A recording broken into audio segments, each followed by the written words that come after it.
Dhirubhai Ambani, MS Dhoni और Indigo, इन तीनों में एक चीज़ कॉमन थी। जब इन्होंने अपनी शुरुआत की तब अपने फील्ड में बहुत बड़े बड़े खिलाड़ी मौजूद थे। आज हम बात करेंगे इंडिगो एयरलाइंस की। सन 2005 में दो दोस्तों के द्वारा इंडिगो एयरलाइंस की शुरुआत की जाती है। दो दोस्तों के नाम होते हैं राहुल पाटिया और राकेश गंगवाल। इसकी पहली उड़ान 4 अगस्त 2006 के दिन, मतलब आज ही के दिन, दिल्ली से इम्फाल के लिए वाया गुवाहाटी के लिए वो अपनी उड़ान एयरबस 320 एयरक्राफ्ट के साथ भरते। 2007, 2008, 2009, 2010 तक कुछ समय के अंतराल पर वो एयरबस 320 के एयरक्राफ्ट की डिलीवरी लेते और अपने बेड़े में 45 एयरबस 320 एयरक्राफ्ट कर डालते। 4 साल के अंदर, मतलब 2010 में ही वो भारत की तीसरी सबसे बड़ी एयरलाइंस बन जाती है। 2011 में अपने उड़ान शुरू किए 5 साल हो जाते हैं तो अपने अंतर्राष्ट्रीय उड़ान भरने की भी उनको अनुमति मिल जाती है। उन दिनों भारत में अंतर्राष्ट्रीय उड़ान भरने के लिए 5 साल पूरे किए और आपके बेड़े में 25 से ज़्यादा एयरक्राफ्ट होना ज़रूरी था। 2011 में उसको 5 साल ख़त्म हुए और 1 सितंबर 2011 के दिन अपनी पहली अंतर्राष्ट्रीय उड़ान दिल्ली से दुबई के लिए उड़ान भरती। 2012 में वो अपना भारत की मार्केट वैल्यू के हिसाब से भारत की सबसे बड़ी एयरलाइंस बन जाती है। 2014 आते आते वो दक्षिण एशिया की दूसरी सबसे बड़ी लो कॉस्ट एयरलाइंस बन जाती है। वहीं पे 2015 मार्च में वो पूरी दुनिया को हैरान कर देती है और एक साथ 250 एयरबस 320 के ऑर्डर देती है। 2017 में वापस दुनिया को हैरान कर डालती है और अपने बेड़े में एक और एयरक्राफ्ट जोड़ती है जिसका नाम है ATR 72।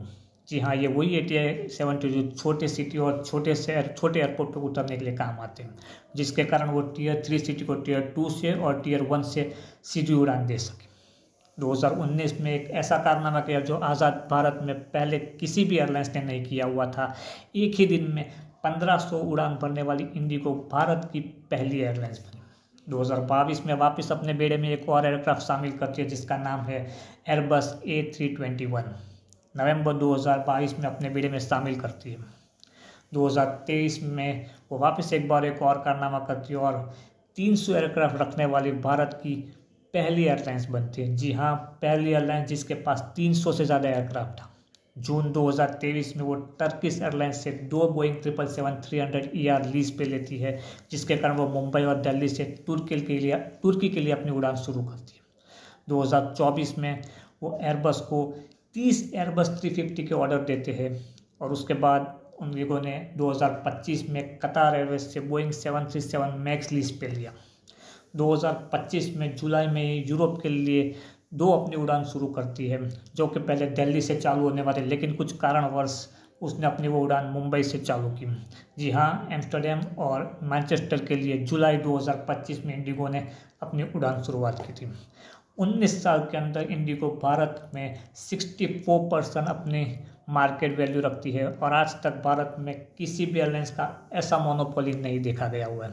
2 दोस्तों के द्वारा चालू की गई लो कॉस्ट एयरलाइंस आज भारत की नहीं बल्कि विश्व की सबसे बड़ी एयरलाइंस बनने की कगार पे पहुंच चुकी है। आने वाले कुछ सालों में इंडिगो भारत की नहीं बल्कि दुनिया की सबसे बड़ी एयरलाइंसों में भी एक होगी और 2030 तक वो भारत को आजू बाजू वाली जितने भी अपने कंट्री यहाँ के एशिया और यूरोप और अफ्रीका के सभी के साथ उसकी सीधी उड़ान होगी, वो भी एयरबस 320, एयरबस 321, ATR 72 और एयरबस 350 के साथ, जो कि उसने 30 ऑर्डर जो था वो उसने बढ़ा के 60 कर दिया हुआ है।